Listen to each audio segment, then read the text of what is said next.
오늘이 벌써 2015년 마지막 주일입니다. 벌써 송년주일이 되었습니다. 방금 찬양 드렸던 것처럼 몸도 마음도 약하지만 늘 자나깨나 보호해 주시고 지켜주신 하나님 은혜로 여기까지 잘 달려오게 해주신 하나님께 먼저 영광과 찬송을 올려드립니다. 그 하나님 앞에 영광의 박수 올려드리도록 하겠습니다.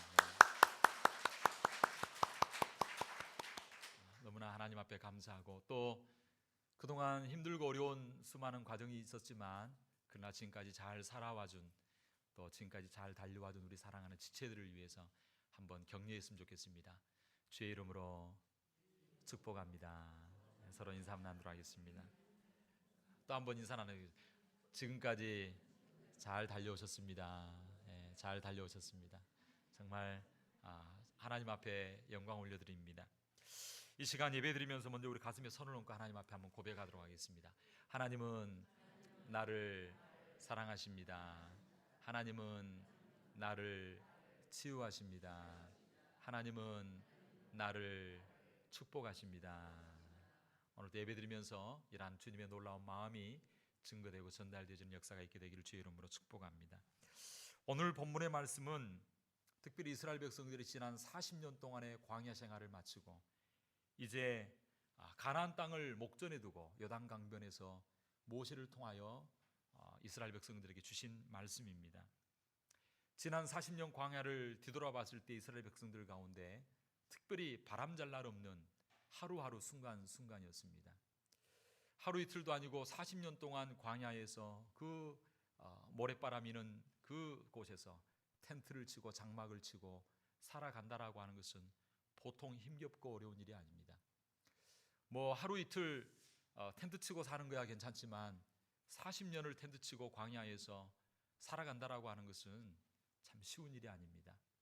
특별히 이스라엘 광야는 낮에는 뜨거운 햇빛이 장렬하고 밤에는 또 살을 내는 그런 추위가 있습니다.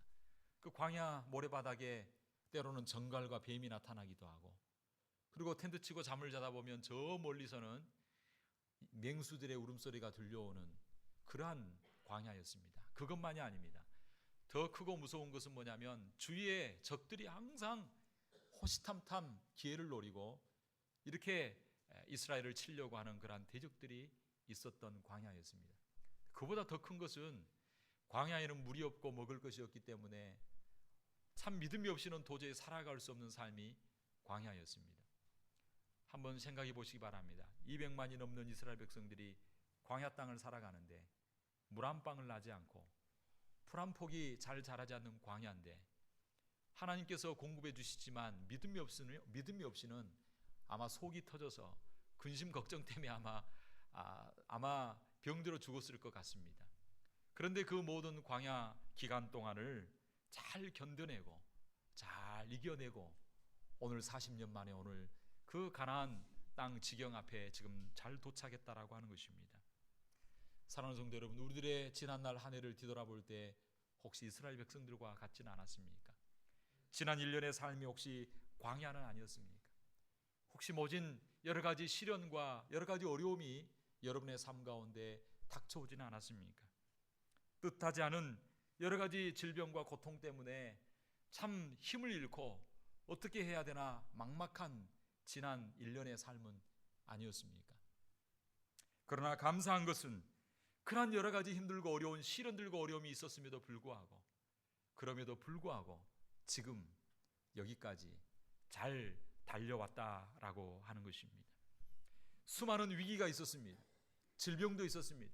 뭐 사스의 공포 그게 있었잖아요. 메르스 무슨 공포 여러 가지 질병들도 많았고요. 정말 여러 가지 자동차의 위험과 수많은 위험들이 많았을 것입니다. 그러나 그 위기 가운데서도 오늘 여기까지 죽지 않고 잘 살아왔습니다. 할렐루야. 그것이 하나님의 은혜인 줄로 믿습니다. 오늘 본문에 보면 광야 40년 길을 다 걷고 난 이후에 잘 통과한 이스라엘 백성들에게 하나님께서는 그것이 은혜였다라고 말씀하고 있습니다. 그리고 그 은혜를 기억하라라고 말씀하고 있습니다. 오늘 본문 2절에서도 그렇게 말하고 있습니다. 내 하나님 여호와께서 이 40년 동안에 너로 무슨 길을 광야길, 보통 길이 아닙니다. 광야의 길을 걷게 하신 것을 기억하라 라고 말하고 있습니다. 특별히 다른 부분에 18절에서도 기록은 하지 않았지만 인터넷에 올리지 않았지만 18절에 보면 내 하나님 여호와를 기억하라 라고 말씀하고 있습니다. 하나님의 은혜를 기억할 때에 우리는 더 큰 하나님의 놀라운 은혜가 우리 삶 가운데 준비되어져 있음을 기억하고 하나님께서 베푸신 은혜를 기억할 수 있게 되기를 주의 이름으로 축복합니다. 그러면 이스라엘 백성들에게 베푸르신 하나님의 은혜가 뭘까요? 하나님께서 베풀어 주신 그리고 인도해 주신 그 하나님의 손길이 무엇일까요? 오늘 본문에 보면 광야 40년 동안 베풀어 주신 은혜를 말씀해 주고 있습니다. 그 첫 번째 은혜는 바로 낮추심의 은혜입니다. 오늘 본문 2절은 그렇게 말하고 있습니다. 내 하나님 여호와께서 이 40년 동안에 너로 광야의 길을 걷게 하신 것을 기억하라. 이는 너를 뭐 하시며? 낮추시며 라고 말하고 있습니다. 기록은 안 하지만 3절에도 나와 있습니다. 너를 낮추시며 또 너로 줄이게 하시며 라고 말하고 있습니다. 오늘 본문 가운데 낮추시는 것이 은혜라고 목사님 말씀하고 있는데 이해가 되지 않습니다 라고 생각하는 분이 있을 것입니다. 아니, 올려주시고 높여주시고 잘되게 해주시고 형통한 것이 은혜지 목사님, 뭐가 낮추는 게 뭐 은혜입니까? 라고 반문할 분들도 있을 것입니다. 그러나 성경은 말하고 있습니다. 그 낮추는 것도 하나님의 은혜라 말씀하고 있습니다. 사람은 이스라엘 백성들처럼 조금 낮춰지고 좀 비참해질 때에 진정 하나님의 은혜를 깨닫게 되는 것입니다. 낮아질 때에 진정으로 겸손하게 되어지고 그리고 하나님이 원하시는 그런 삶을 살아갈 수가 있는 것입니다. 낮추어지면요 교만할 겨를이 없습니다. 그래서 오늘 본문 14절에서도 그렇게 말씀하고 있습니다. 두렵건대 내 마음이 교만하여 내 하나님 여호와를 잊어버릴까 하노라 말씀하고 있습니다. 잠언 16장 18절에도 말하고 있습니다. 교만은 패망의 선봉이라고 말씀하고 있습니다. 하나님께서는 이스라엘 백성들이 교만하지 않기를 원하셨습니다. 하나님께서는 이스라엘 백성들이 낮아져서 겸손하게 하나님만을 갈망하고 하나님만을 사모하기를 원하셨습니다. 왜 하나님께서는 이스라엘 백성들에게 낮추시는 은혜를 허락해 주셨습니까? 그 이유는 바로 낮춰질 때 바로 존귀케 되어지고 올라가는 은혜가 있기 때문입니다. 혹시 여러분의 삶 가운데 지난 한 해 동안 왜 하나님 나에게 이러한 어려움을 줬습니까? 왜 나에게 이러한 고난을 허락하셨습니까? 왜 하나님 나를 이렇게 낮추셨습니까? 라고 질문하는 우리 성도님들도 계실 것입니다. 그러나 낮추시는 것 자체가 하나님의 은혜인 것을 깨달으시기를 바랍니다. 낮추신 것은 은혜를 주시기 위함인 것입니다. 낮추신 것은 높여주기 위한 하나님의 뜻이 있는 것입니다. 하나님께서는 이스라엘 백성들에게 무엇으로 낮추셨습니까? 하나님께서 이스라엘 백성들을 낮추시기 위하여 쓰신 도구가 무엇입니까? 그것은 바로 목마름과 배고픔이었습니다. 광야 가운데는요 물이 없습니다. 빵이 없습니다. 밥이 없습니다. 빵과 물이 없으면 교만해질 수가 없습니다. 빵과 물의 문제가 해결이 안 되면요 겸손해질 수밖에 없다라고 하는 것입니다. 빵과 물이 없는 척박한 땅에서 오직 누구만 바라보았냐면 하나님만 바라보게 되고 위로 하늘만 바라보게 되는 것입니다. 물이 없고 빵이 없으니까 위로부터 주시는 은혜로만 살게 되어지는 것을 말씀하고 있습니다. 사랑하는 성도 여러분, 우리 인간이 아무리 위대해 보이고 우리 인간이 아무리 아름다워 보여도 빵의 문제와 물의 문제가 해결이 안 되면요 극심하게 고난과 어려움 가운데 처할 수밖에 없습니다. 아무리 풍요로운 미국 땅이라 해도 가뭄이 들면 곡식을 만들어낼 수가 없는 것입니다. 하나님께서는 이러한 낮추심의 은혜를 통해서 오직 하나님만이 축복이고 하나님만이 은혜이고 오직 하나님의 축복과 은혜로만 살 수밖에 없는 우리 인간인 것을 철저하게 깨닫게 해주시는 것입니다. 사랑하는 성도 여러분, 낮아지고 겸손해짐으로 말미암아 하나님께서 높여주시고 은혜 주시고 기적을 보여주시고 우리 하나님께서 하늘 문을 열어주시는 놀라운 은혜와 기적을 맛볼 수 있는 저와 여러분 되기를 주의 이름으로 축원합니다. 둘째로 하나님께서 이스라엘 백성들에게 베푸신 은혜가 무엇입니까? 그것은 바로 만나의 은혜입니다. 만나의 은혜는 하나님께서 먹여주시는 은혜입니다. 오늘 본문은 그렇게 말씀하고 있습니다. 3절에 너를 낮추시며 너로 줄이게 하시며 또 너도 알지 못하며 내 열조도 알지 못하던 만나를 내게 먹이신 것은 이라고 말씀하고 있습니다. 하나님께서 이스라엘 백성들을 그 광야 40년 동안 하늘문을 여시고 만나를 내려주셔서 늘 먹이시고 하나님께서 돌보시는 그러한 기적을 보여주셨습니다. 만약 광야 가운데 과일나무가 많고 채소가 잘 되고 물이 흐르고 그리고 풍요로운 땅이었다면 아마 그들은 만나를 맛보지 못했을 것입니다. 그러나 하나님께서는 이 광야 가운데 만나를 먹여주심으로 그들에게 참으로 사람이 무엇으로 사는가를 교훈해 주시고 깨닫게 해 주셨습니다. 오늘 본문은 이는 만나를 내게 먹이신 것은 사람이 뭐로 사는 것이 아니요 떡으로만 사는 것이 아니요 여호와의 입에서 나오는 말씀으로 사는 줄로 알게 하려 함이다라고 말씀하고 있습니다. 사람들은 밥을 먹고 살아야 됩니다. 저도 한 끼 정도는 아니지만 하루만 굶어도 손이 좀 덜덜 떨리는 것 같은 느낌이 오더라고요. 한 끼만 굶어도 배가 고픕니다. 사람은 사실 밥 없이는 살 수 없습니다. 그러나 또 다른 한편으로 우리 사람은 밥만 먹고 사는 존재가 아닙니다. 성경은 말씀하고 있습니다. 하나님 형상으로 지음받은 우리 영혼은 하나님의 말씀을 먹고 살아야 진정한 행복이 있고 진정한 평강이 있고 진정한 축복이 있다라고 말씀하고 있습니다. 하나님의 말씀은 바로 하나님의 양식입니다. 하나님께서 주신 만나입니다. 하나님께서 오늘 우리에게 주신 만나는 바로 하나님의 말씀입니다.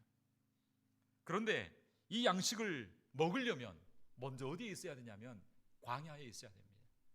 다른 말로 하면 낮아진 자리에 있을 때 이 참된 만나를 먹을 수 있다라고 하는 것입니다. 마태복음 5장 3절은 말하고 있습니다. 심령이 가난한 자는 복이 있나니 천국이 저희 것이며 말씀하고 있습니다. 심령이 가난한 자가 복이 있습니다. 하나님 앞에 나오면서 나는 부족함이 없습니다. 나는 내 힘으로 살 수 있습니다. 하나님 은혜 필요 없습니다. 왜 꼭 예수를 믿어야 됩니까? 왜 꼭 교회만 와야 됩니까? 나는 내 힘으로 살 수 있습니다. 나는 스스로 설 수 있습니다 라고 하는 그런 마음의 자세를 가지고 있는 자는 결코 만나를 맛볼 수도 없고 만나를 먹을 수도 없고 만나를 볼 수도 없습니다. 사랑하는 성도 여러분, 여러분이 은혜 받았던 때는 언제입니까? 여러분이 큰 은혜 받고 정말 하나님의 큰 그 감격 가운데 살았던 때가 언제입니까? 여러분의 고개를 뻣뻣이 들고 하나님 앞에 나는 내 힘으로 살 수 있습니다 라고 나아갈 때 하나님은 결코 만나의 은혜를 맛보게 할 수 없습니다. 겸손하고 낮아진 마음으로 절대 절망 가운데 하나님만을 사모하고 겸손하고 나아갈 때에 하나님께서는 만나를 맛보게 하시고 은혜를 맛보게 하시고 말씀을 깨닫게 하시고 성령의 충만함을 경험하게 하신 줄로 믿습니다. 그러므로 낮아진 마음으로 갈급한 마음으로 하나님 앞에 나아가게 되어질 때에 만나의 은혜가 온전히 임하게 될 줄로 믿습니다. 하나님의 말씀을 대할 때 갈급한 마음으로 낮아진 마음으로 겸손한 마음으로 나아갈 때에 저와 여러분 가운데 하늘의 신령한 만나를 맛보게 해주시고 먹여주시는 역사가 있게 될 줄로 믿습니다. 하나님께서 이스라엘 백성들에게 부신 은혜가 무엇입니까? 그것은 바로 이스라엘 백성들의 의복이 헤어지지 않는 은혜였습니다. 오늘 본문 4절은 이렇게 말하고 있습니다. 이 40년 동안에 내 의복이 어떻게 했다고요? 헤어지지 아니하였고 말씀하고 있습니다. 의복이 헤어지지 않는 은혜는 하나님께서 물질적인 필요를 공급해 주셨다라고 하는 것입니다. 오늘 우리들도 마찬가지입니다. 지난 1년 동안 살아오면서 경제적으로 많이 힘들고 쪼달리고 어려운 삶 가운데 있는 경우도 있었을 것입니다. 그러나 하나님께서 지금까지 옷이 헤어지지 아니하도록 하나님께서 공급해 주시고 물질적인 필요와 모든 것들을 부족하지만 채워주심에 감사할 수 있는 저와 여러분 되기를 주의 이름으로 축원합니다. 물질적인 의복의 은혜를 공급받는 것도 감사하지만 예수를 믿는 저와 여러분들에게는 더 감사할 조건이 있습니다. 그것은 바로 헤어지지 않는 주님의 의의 옷을 저와 여러분들에게 입혀주신 그 놀라운 사실 앞에 감사 감격할 수 있게 되기를 주의 이름으로 축원합니다. 이 의의 옷, 헤어지지 않는 옷, 의복이 헤어지지 아니한다라고 했는데 헤어지지 않는 의복이 있습니다. 그것은 바로 예수 그리스도의 의의 옷입니다. 우리 예수님께서 우리 죄를 위하여 십자가에서 죽으시고 그리고 부활하심으로 말미암아 우리에게 우리 죄를 사하여 주시고 우리에게 의의 옷을 입혀 주셨습니다. 그래서 갈라디아 3장 27절은 이렇게 말하고 있습니다. 누구든지 그리스도와 합하여 세례를 받은 자는 뭐로 옷 입었다고요? 그리스도로 옷 입었느니라. 예수를 믿고 세례를 받은 자, 다른 말로 하면 예수를 믿고 영적인 세례를 받고 그리고 주님과 함께 된 자는 바로 예수 그리스도의 의의 옷을 입게 되었다라고 말씀하고 있습니다. 그리스도의 옷은 바로 의의 옷입니다. 우리는 죄인이지만 이 옷을 입을 때에 우리는 천국 잔치에 들어갈 수 있고 하나님의 천국에 입성할 수 있습니다. 천국은 누구만 들어갈 수 있는가? 우리가 죄인이고 약한 존재이지만 이 의의 옷을 입은 자만 천국 잔치에 들어갈 수 있습니다. 그런데 중요한 것은 이 옷은 우리의 노력으로 입을 수 있는 것이 아닙니다. 우리가 공부해서 이 옷을 살 수 있는 것이 아닙니다. 이 옷은 우리가 선하게 살았다고 해서 입을 수 있는 옷이 아닙니다. 이 옷이 없이는 천국에 들어갈 수 없는데 이 옷은 어떻게 얻을 수 있는가?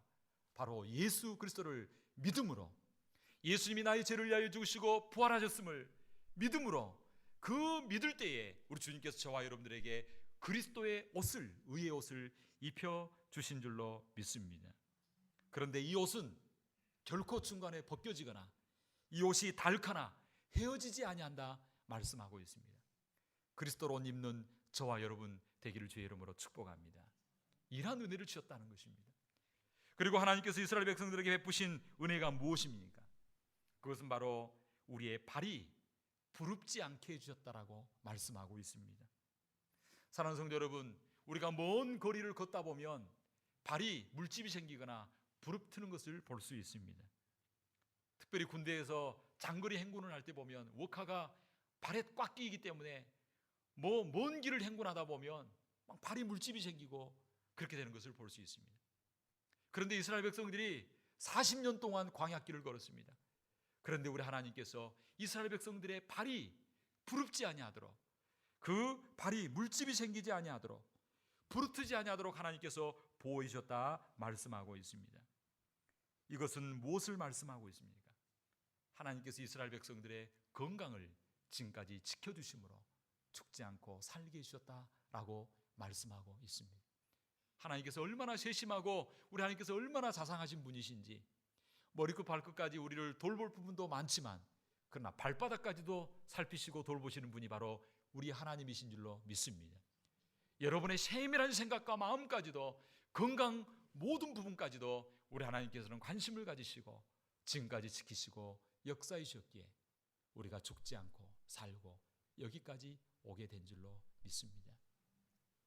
마지막으로 하나님께서 이스라엘 백성들에게 베푸신 은혜가 무엇입니까? 그것은 바로 징계하시는 은혜입니다. 오늘 본문 5절은 이렇게 말하고 있습니다. 너는 사람이 그 아들을 징계한 같이 내 하나님 여호와께서 너를 징계하시는 줄 마음에 생각하고 말씀하고 있습니다. 하나님께서는 1년 동안 살아오면서 때로는 우리에게 책망하시고 징계하실 수도 있었습니다. 그러나 오늘 본문은 징계하신 것도 하나님의 은혜라라고 말씀하고 있습니다. 하나님께서 징계하실 때 감사함으로 할렐루야 하고 하나님 앞에 찬양할 수 있는 저와 여러분 되기를 주의 이름으로 축원합니다. 하나님께서 징계하신다라고 하는 것은 의미가 있습니다. 누구에게 징계하시냐면요, 하나님의 자녀에게만 징계하십니다. 그러므로 하나님의 징계가 내 삶 가운데 나타났다라고 하는 것은 내가 하나님의 자녀라고 하는, 자녀가 되었다라고 하는 확신과 확증을 내주는 것입니다. 할렐루야. 그래서 히브리서 12장 8절은 이렇게 말합니다. 징계는 다 받는 것이거늘 너희에게 없으면 뭐라고요? 사생자여 참 아들이 아니니라. 저는 참 그렇더라고요. 하나님 앞에 조금이라도 뭔가 잘못하면요, 하나님 앞에 좀 뭔가 부족한 것이 있으면 당장 나타나요. 그래서 겁이 나요. 하나님 앞에 죄짓고 살기가 사실 좀 겁이 납니다. 왜냐하면 즉각 효과가 나타납니다. 우리 하나님 좀 내가 실수했다 싶으면요, 하나님 막 징계를 하십니다. 물질적으로 또 여러 다양한 경우로. 그러면 아이고 하나님 감사합니다. 하나님 감사합니다. 하나님은요, 자기의 자녀에게 증거하신 줄로 믿습니다. 죄를 짓고 사는데도 모든 것이 잘 되고, 하나님 앞에 잘못 사는데도 모든 것이 형통하고 행복하고 잘 된다면 한번 내 삶을 점검해 보아야만 합니다. 내가 하나님의 자녀인가? 왜 하나님 나를 징계하시지 않는가? 한번 생각해 보셔야 합니다. 하나님의 자녀가 죄를 지으면 하나님의 징계는 반드시 오게 되어 있습니다. 우리 집 아이가 잘못하면요, 제가 야단칩니다. 이렇게 해라. 어제 저녁에도 첫째, 둘째 방에 불러놓고 이야기했습니다. 야, 이건 이렇게 해라, 저렇게 해라. 정리를 이렇게 하고 그 다음에 책은 이렇게 읽어라. 제가 책 읽는 법도 좀 알려줬어요. 두꺼운 책을 읽을 때 어떻게 읽어야 되는가, 잘못했을 때 어떻게 해야 되는가, 이제 하나하나 가르쳐줍니다. 왜? 그래야 바른 인생의 삶을 자녀가 살 수 있기 때문에. 요즘 우리 동네에 제가 사는 집 주위에 인디아에서 이민 온 사람들이 굉장히 좀 많아졌습니다. 그런데 얘들이 좀 버릇이 좀 없어가지고 때로 몰려다니면서 그냥 시끄럽게 합니다. 한두 번 이야기하지만 그러나 제가 책망하지는 않습니다. 걔들이 학교 가고 안 가는 것, 걔들이 밥을 잘 먹나 안 먹나 별로 신경 쓰지 않습니다. 왜냐하면 뭐가 아니기 때문에, 내 자식이 아니기 때문에 그런 것입니다. 사랑하는 성도 여러분, 우리가 하나님의 징계를 받는 것은 하나님의 자녀가 되었다라고 하는 증거입니다. 그리고 하나님의 자녀가 됐다는 증거뿐만 아니라 하나님께서 사랑하신다라고 하는 증거입니다.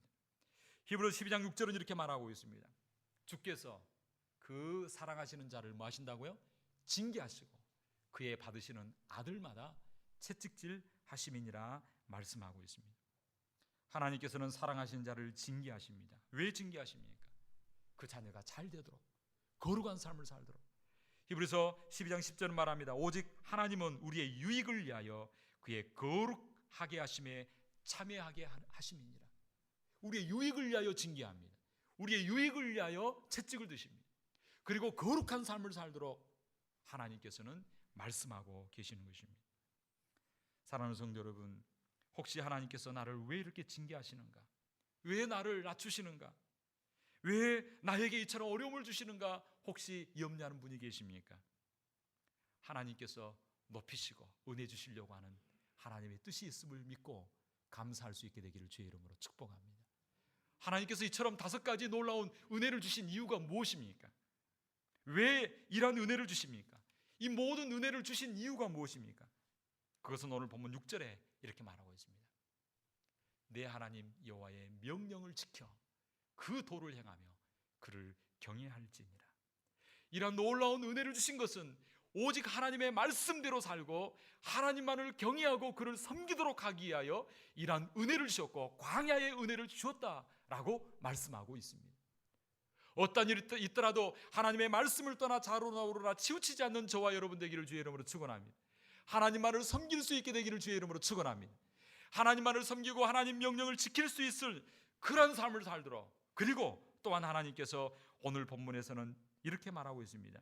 하나님께서 은혜를 주신 목적은 뭐냐면 마침내 하나님께서 저와 여러분들에게 놀라운 복을 허락하여 주시고 예비하신 아름다운 가나안 땅을 주도록 하기 위하여 이 광야의 은혜를 주셨다라고 하는 것입니다. 그래서 오늘 본문 7절 이하에 그렇게 말하고 있습니다. 네 하나님 여호와께서 너를 아름다운 땅에 이르게 하시나니 그곳은 골짜기든지 산이든지 시내와 분천과 샘이 흐르고. 7절 이하에 쭉 하나님께서 축복된 환경이 얼마나 풍성한지를 설명해 주고 있습니다. 그리고 하나님께서 이러한 것을 주도록 하기 위하여 약속된 가나안 땅을 주시기 위하여 그 축복을 받아 누리도록 하기 위하여 그리고 하나님의 찬송이 되게 하는 하나님 백성이 되도록 하기 위하여 하나님께서 광야의 은혜를 연단과 훈련을 허락하여 주셨다라고 말씀하고 있습니다. 사랑하는 성도 여러분, 지난 한 해 어떠한 삶을 사셨습니까? 혹시 우리 하나님께서 낮추시는 삶을 사지 않으셨습니까?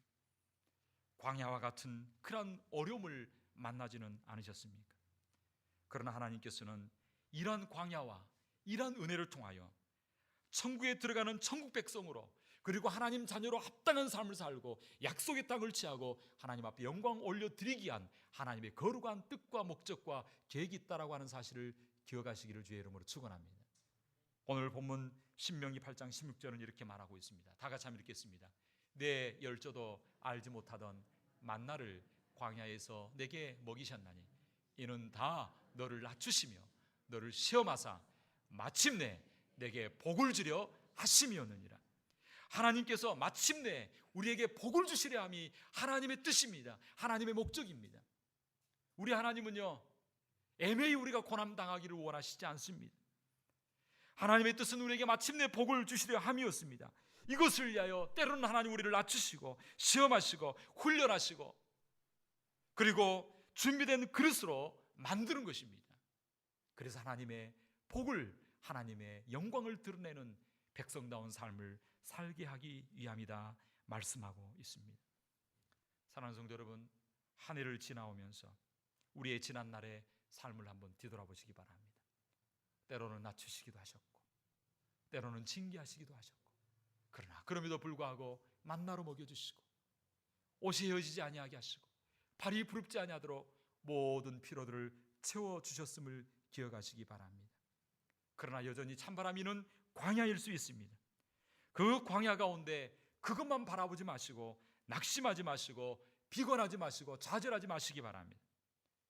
그 과정을 통과한 이후에 마침내 복을 주시려 한 하나님의 놀라운 뜻을 발견하고 하나님 앞에 영광을 올려드리는 하나님의 찬송이 되는 축복의 통로가 되는 저와 여러분 되기를 주의 이름으로 축원합니다.